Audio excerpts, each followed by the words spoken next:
Bienvenidos y bienvenidas al Sur que Piensa. Soy Diego y junto a Neila y Hamel, estudiantes de la Facultad de Sociología en la UNAD, presentamos este episodio con el que culminamos la fase 5 de nuestro proceso formativo.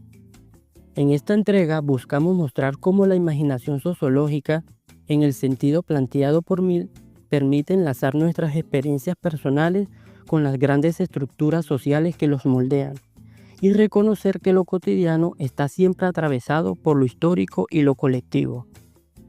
Y ahí está el sentido del oficio sociológico. Mills señala que debemos desfamiliarizar lo familiar y Max Weber recuerda que las formas de dominación parecen naturales porque están legitimadas socialmente. Nuestro reto es justamente cuestionar lo que parece normal para revelar cómo se reproducen desigualdades y abrir nuevos horizontes de interpretación. Claro, porque eso implica mirar desde el territorio. Como dice de Sousa Santos, las perspectivas situadas son claves para entender las dinámicas locales. Por ejemplo, en mi caso, desde el Carmen de Chucurí, las dinámicas nos revelan tensiones históricas y políticas más amplias. Ese es el punto de partida para activar la imaginación sociológica y comprender cómo lo cotidiano se enlaza con lo estructural. En la entrevista abordé el tema de la criminalidad y la extorsión a pequeños comerciantes. Al inicio se presentaba como un temor individual ligado a la rutina diaria, pero un análisis más detenido permitió reconocer la presencia de una estructura de poder ilegal altamente organizada. Lo interesante es cómo estas prácticas se naturalizan y se vuelven parte del orden cotidiano, en consonancia con la reflexión de Weber sobre la dominación. Desde la imaginación sociológica, este fenómeno deja de ser un problema meramente personal para comprenderse como un patrón político-económico que condiciona decisiones, delimita territorios y reproduce relaciones de subalternidad.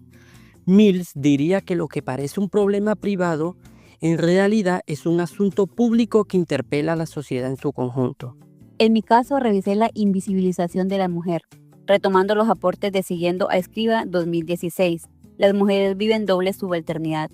Ella muestra cómo las mujeres viven en una doble exclusión, el trabajo doméstico desvalorizado y el racismo que borra los saberes de las comunidades indígenas y afrodescendientes.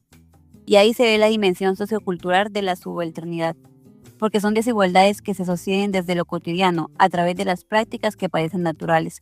Con la imaginación sociológica pude conectar esas experiencias con estructuras históricas que organizan roles, silencios y expectativas que todavía siguen muy presentes. Muy cierto, Neila.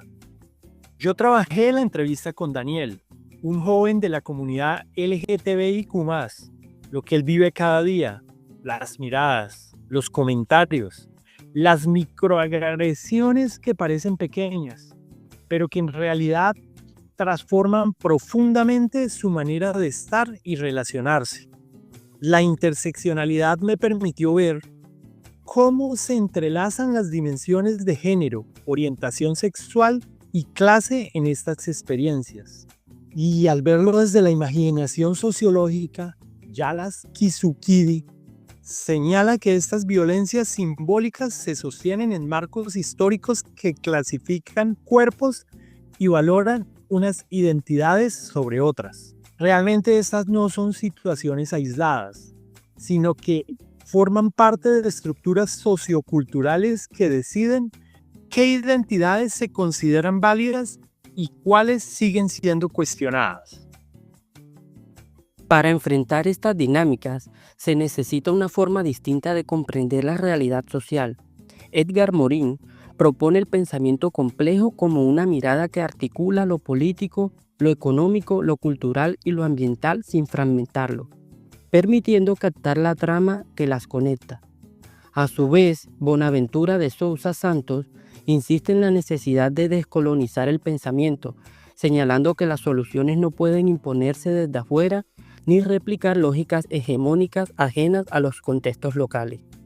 Esa idea resulta ser pertinente en Colombia, especialmente cuando vemos cómo las decisiones extractivas afectan a comunidades enteras, En este sentido, pensar desde el sur implica construir alternativas que reconozcan nuestras propias realidades. Al unir nuestras fases aparece un patrón común, lo cotidiano siempre atravesando por relaciones de poder que no se ven a simple vista. Jamison afirma que la ideología ofrece soluciones imaginarias a contradicciones reales, mientras que Sylvia Hill explica que estas narrativas naturalizan desigualdades. La ideología funciona ofreciendo explicaciones aparentemente simples a tensiones que son mucho más profundas. Esto se nota en la criminalidad, en la desigualdad de género y en la discriminación a identidades diversas. Lo que parecía un problema individual en cada caso está conectado con estructuras históricas y culturales que dan forma a cómo pensamos, sentimos y actuamos. Así es. Y cuando nosotros abrimos la mirada, vemos que esas dimensiones no funcionan aisladas. Realmente no están separadas. Se encuentran vinculadas con dinámicas globales.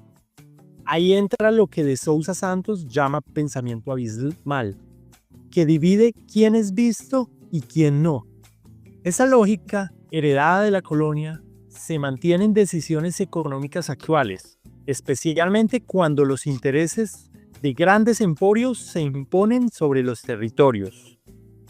Las tensiones ambientales, políticas y culturales están cruzadas por estas fuerzas globales que siguen definiendo cuáles vidas se consideran legítimas y cuáles quedan en la periferia, cuáles quedan excluidas. Con esto llegamos al final de nuestro recorrido por las fases del curso y las conexiones que fuimos tejiendo entre lo personal y lo estructural. Y no olvidemos que este proceso reafirma la necesidad de una sociología crítica, rigurosa y situada en nuestra propia realidad colombiana, capaz de dialogar con el mundo sin perder de vista lo local. Porque pensar desde el sur es también reconocer nuestras voces, nuestras luchas y nuestras posibilidades de transformación colectiva. Gracias por acompañarnos en El Sur que Piensa. Hasta la próxima.